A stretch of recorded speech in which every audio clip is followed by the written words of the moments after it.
Hey, good morning, everybody. So my name is Sondra Becker. I'm your payroll manager, and this is Madison Miller. She is our payroll and retirement specialist. So this morning we're going to go over a few things about payroll, just kind of the procedures of payroll, and at the end we're going to touch on some of the retirement stuff, just so everyone gets a little bit of your retirement in there. But most of this today is just talking about the procedures of what we go through with payroll, so you kind of understand why you can't do a direct deposit change on the Thursday before you get paid on Friday. Things like that. If you do need to find us, we are open 8 to 5, Monday through Friday, in the county clerk's office in room 113, and our email addresses are attached. Email is a good way to get a hold of us, or if you want to talk to us in person, feel free to call. I love talking on the phone. It'll be fine. So payroll processes. I think we're going to start off with Madison talking about kind of what she does on Monday, and then I'll take Tuesday. So let's let her talk for a little bit. So at the start of payroll week, Monday, all of the departments start out by sending me all of the payroll checklists. These checklists are where you get to tell me all of your special circumstances, anything that you think payroll should know about while we're doing payroll. So your new hires, final pays, donated time, leave without pay, anything you think we should know about. So I receive those, you email them to me, and then we will review them in ExecuTime when you clock in. And then I will also look through the benefits calendar. I'll make sure that there's no pending time. So that's when I'll start emailing departments. So and so still has pending sick time. Will you delete it, prove it? We can't have any pending time. So once all the pending time is out of the benefits calendar and we can move on, we're good to go for Tuesday, and then we can calculate and confirm our final pays. So, one of the reasons why she looks over the benefits calendar is because if you are exempt and you have taken a vacation day and someone has not approved your vacation day, you're still going to get paid out your 80 hours.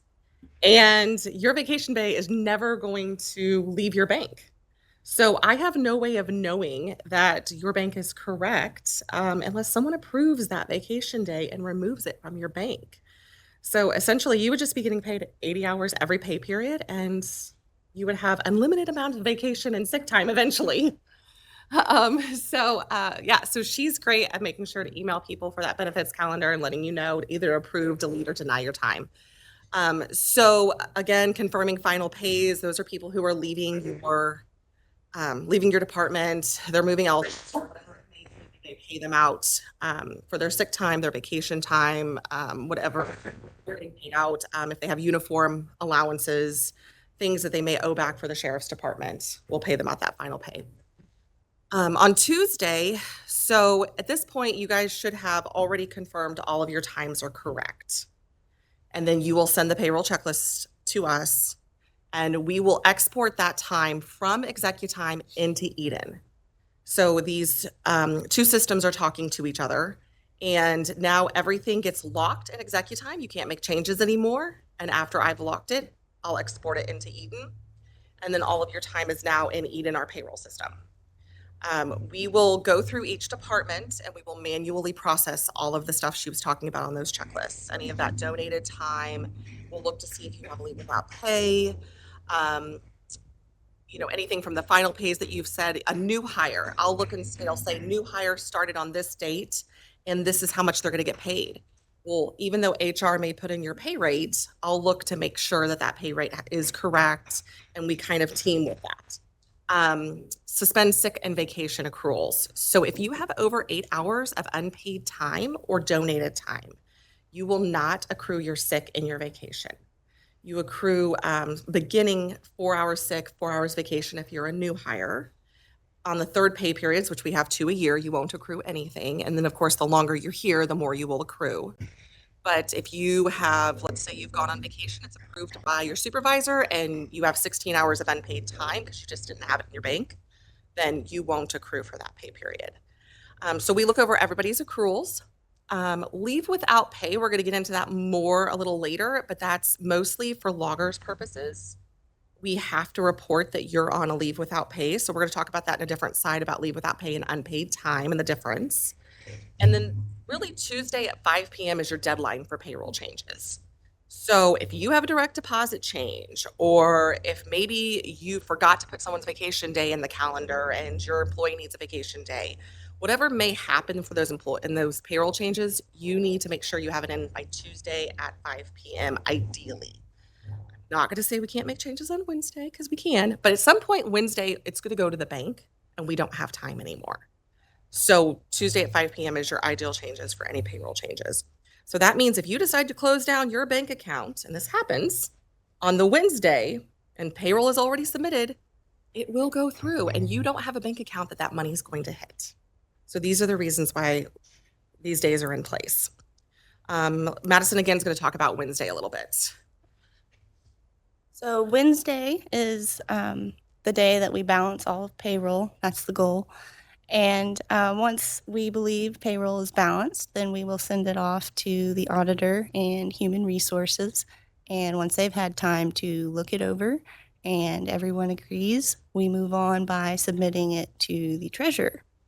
Once all of this is completed is when I get to move on to my reporting for retirements. I do the surf reporting every pay period, and then loggers, they want everything done once a month. So it's one big sheet of reporting, and that's typically what I start end of the day Wednesday, Thursday, and hopefully have finished on Friday. So Thursday is when you guys receive your pay stubs in the mornings. We'll send out at pay stubs and then we'll post to payroll. After we post to payroll, I know HR starts with some of their things that they do. So we always notify and let people know we've posted payroll. She starts her retirement reporting. Some things need to be posted prior to doing. And then we'll correct any payroll issues. So I know on Thursday, if it's a good payroll when I don't receive emails and phone calls. So I know when I first started, it was pretty common to receive the emails, the phone calls, and correcting things. Now that I've been here a while, I kind of do a little happy dance knowing that I don't get very many of those. Most of them at this time is I'm not happy with my taxes. I need to change my federal and my state taxes. So, and that's something that's, is easily changed and it's not we actually did, incorrectly. But at this time, yeah, most payrolls are pretty clean. So that's definitely something to be happy about. And then Friday is your payday. So again, on Fridays, it would be if those people who don't look at their pay stubs might notice something is incorrect, wrong, maybe they didn't get paid how they thought they were supposed to get paid, that's when we'll hear about it on Friday. So Thursday afternoons and Friday, we're doing retirement reporting, and I'm hoping to not hear from anybody. So loggers reporting, I'm going to let her, since she does the loggers reports, kind of tell you about leave without pay and unpaid and the difference. So loggers is a 100% county paid benefit. It's unique because if you have even 1 hour of leave without pay during a given month, then we have to zero out all of your reported wages for the entire month. So if you have 1 hour of leave without pay the last day of June and 1 hour of leave without pay the first day of July, we zero out wages for both of those months entirely as far as loggers reporting is concerned. It's important to note the difference between leave without pay hours and unpaid hours. Leave without pay is set aside for those using military leave or workman's comp. It's a leave of absence. Unpaid time, say Friday you don't feel well, and so you leave 4 hours early, but you don't have any sick time, comp time to use. So you just take those 4 hours unpaid. You're not on a leave of absence, you just took unpaid time. And as Sondra mentioned earlier, as long as you keep that 8 hours or below for a pay period, you'll still accrue all of your time, all of your leave. And this is directly out of the logger's handbook. A logger's member will continue to receive service credit towards his or her logger's benefit if called to active military duty. If an employee will be away on unpaid military leave for at least 1 full working day during the calendar month, they will have a member status of military leave and have a zero wage reported. So that's why we do that. It's directly out of their handbook. And like I said, it's something unique with loggers. So if you are somebody that uses military leave and you are considering using 1 hour, but you have vacation time, you might consider maybe using that one vacation hour instead of one leave without pay hour. Because we do zero out those wages as far as logger's retirement is concerned. You're still receiving service credit, but it's just something to think about in the future. So, the last thing we're going to talk about is your retirement plans. Just so everybody understands, kind of what you're paying towards. And we do have an elective plan with Greene County that people can sign up for. So, loggers, like she mentioned, it is completely county paid. So that is a county paid benefit to you. Every full-time person is going to receive loggers. SURF is a 4% that you pay in yourself. So this is a mandatory retirement for the county. 4% comes out of your paycheck and it goes into this SURF retirement account. So if you're someone with benefits, you will have both those accounts. Your SURF 4% or 457 and your Roth 457, or also known as a power, it has a lot. Roth is new, so it might be something you want to switch to. But your SURF 457 is an elective savings account. There is a match of 4%. It's 50 cents on every dollar up to 4%. It's 5 years to be vested that you have to be contributing to it. And then your SURF 457 is pre-tax. Your Roth 457 is after tax. So it's something to think about if you want it to be taxed now, so it won't be taxed later when you take it out, then that's beneficial to you. So I know a lot of people in the county, now that this Roth is an option, has switched over. But that's, obviously up to you and your financial advisor or whatever you want to talk to about, is that a better choice for you? But essentially that would give you 3 retirements for the county itself. Loggers talks about a lot of times they want you to look at your Social Security when you retire, your SURF, and your loggers should all pretty much account for your pay that you're getting at Greene County. Well, now if you have SURF 457 or the Roth 457, that would just be more money that you're going to get once you retire. Yes. Can you do both? Can you do the SURF 457 and the Roth 457? You choose to. Now, they're only going to match 4%. So keep in mind, they're not going to match 4% here and 4% here. They're only going to match 4%. Okay. But yes, I mean, however you want to put that in, you can do both. So you'll just still get the same match though. So essentially you would have 4 retirement, at that point, yeah, you'd have your Social Security, you'd have your loggers, you'd have your SURF, and then your SURF 457 or Roth or whatever you choose to do at that point. I have heard a lot of people say they're making more money in retirement than they did when they're actually working here. Keep in mind, those people were people who worked here for 20 years. So it's not someone who, put their 10 years in and just left, but they do have a good retirement plan. So that's one of the great things we're thankful for. So do you have anything else left on retirement that you want to mention? So, Anybody has specific yeah. questions? Yeah. So in the past, it's been 4 or 6% match. Yes. Or is that something that they set? It's something that SURF sets. It's not something the county sets. So the SURF has a board that they set that at the beginning of 2023. It changed. And then they sent out documents, paperwork. I know I received something in the mail stating that they've changed this match. So it was not something that's set by the county. And I think that's confusion, is that most people think that we have decided to change this to 4%. And that was not our choice. That was SURF.